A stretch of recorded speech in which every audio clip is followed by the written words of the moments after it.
Alright everyone, welcome back. So we continue on in our elimination series today with the San Jose Sharks. So the Sharks, it's no news. It should not surprise anyone that they are eliminated from this year's playoffs. It was expected. We even saw some people saying that they might be the worst team of all time this coming season. They obviously were not with their record so far, but they're definitely up there. So, as of right now, the Sharks are currently 16, 41, and 7 for 39 points. They are 32nd in the NHL. They've scored 141 goals and have led in 253. They have a 10, 19, and 3 record at home and a 6, 22, and 4 record on the road. So, again, should not surprise anyone they are where they are right now. Everyone thought that heading into this season, they were going to be pretty much like one of the worst teams, if not the worst, in the NHL this season, and they are. They definitely are as of right now. Now, again, as I mentioned with Chicago yesterday, they are battling for that worst spot. I don't know if it's really battling. I guess, but we'll see. We'll see who has that by the end of the season. The Sharks currently do have the lead, with Chicago winning their last game. But regardless, definitely San Jose was expected to be where they are right now. I don't think that should surprise anyone.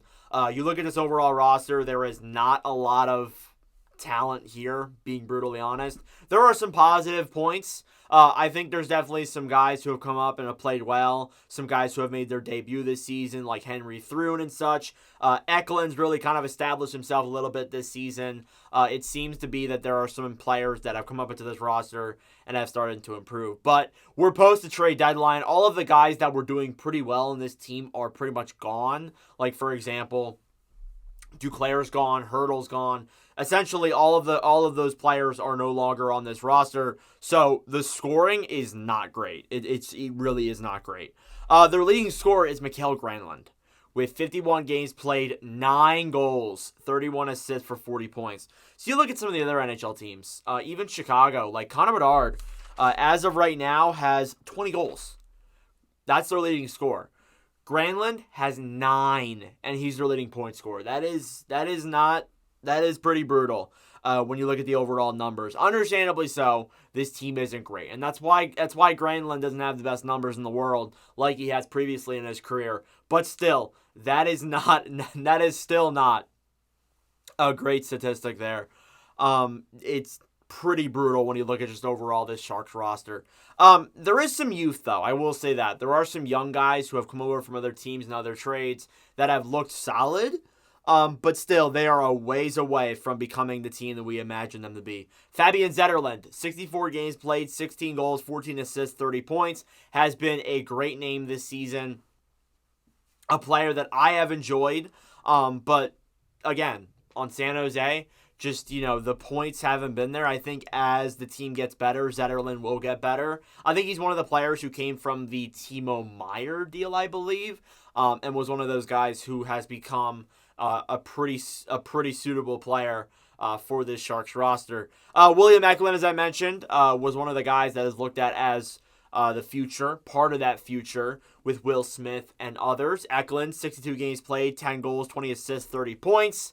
Again, Eklund, as I said, that I think with a lot of these young players who, even though they're not putting up the greatest numbers, I think as the team develops and gets better, I believe that the Sharks and those players will get better for sure. But Eklund, obviously 30 points in 62 games played so far this season, isn't really what we expected overall, but still, he's still going to be a good player. It's just a matter of getting himself developed and getting him through the right system and putting him with the right players too. I think a guy like Will Smith and Eklund together, a center and winger, I think that could be a pretty dynamic duo there, especially if they keep adding more players as this rebuild goes along. But again, we're in this first year stage where they are the furthest away from being a playoff team again. And it's been 5 years already. So it's going to be a little bit still before this team makes it back to the playoffs. And I still remember the days where they were really good. When I was in middle school and I was watching the Sharks go to the conference finals,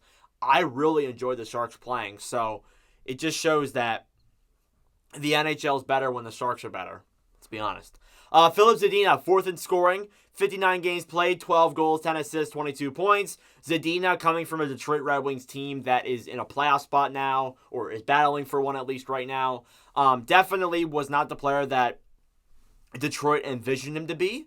But I think that in San Jose, he's gotten a better opportunity and has put up not bad numbers. I think that if they keep him for the next few years and let him develop, maybe he'll become something. But really, it's not ideal there for Zadina. And then finally, Mike Hoffman is 5th in scoring with 61 games played, 10 goals, 12 assists, 22 points. I think it's funny that 2 of those 5 guys are from the Erik Karlsson deal, which they have made a lot of trades. And I didn't go into the trades with Chicago because there wasn't many, and I didn't think it was worth it till the 2024 reviews.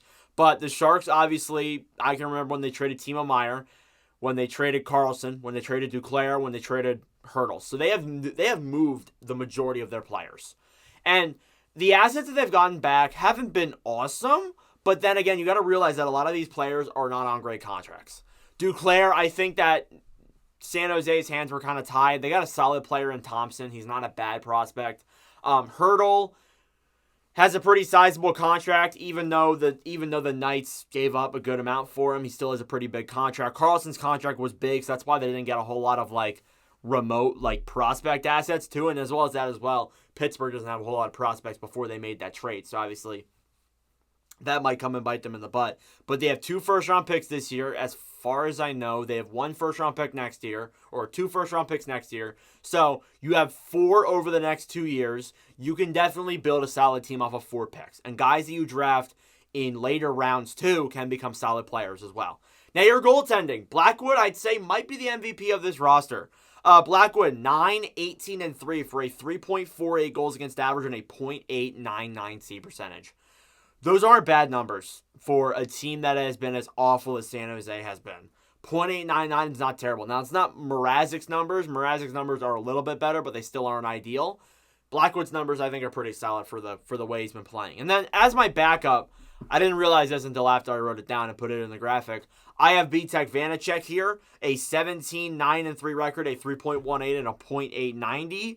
The weird thing is that he played on a better team and had worse stats than Blackwood. Little bit concerning there. So those numbers are actually from the Devils, but that is their current backup. It's ironic because Blackwood and Vanacek are 2 goalies who have been exiled from New Jersey to San Jose, essentially. It's kind of like putting 2 goalies from heaven to hell, more or less. But yeah, I think that Vanacek and San Jose could do maybe a little bit better. We'll see. New change of scenery definitely helps, even though you're going to the worst team in the NHL. But regardless, there's a lot of things to look forward to in San Jose, even though this team hasn't been good this year. I think that this is the worst of it, and San Jose is almost through it. So from now on, it's going to start getting a little bit better, and hopefully they get a guy like Macklin Celebrini, because I would love to see Celebrini in a Sharks jersey. I think that'd be pretty damn cool with those new thirds. Man. Anyways, let me know your thoughts in the comment section down below on the San Jose Sharks. Obviously, as I said, this is kind of old news. I'm a little bit late to this. I'm 2 days late from the Sharks. So any team that gets eliminated or clinches from now on, their video will be current. I'm going to start locking in and staying up for the Sharks being eliminated and then get the video up in the morning. But regardless, let me know your thoughts in the comment section down below. Thank you all for watching. If you enjoyed, make sure to like, subscribe down below. I really appreciate it. But anyways, thank you all for watching, and I'll see you guys in the next video. Adios.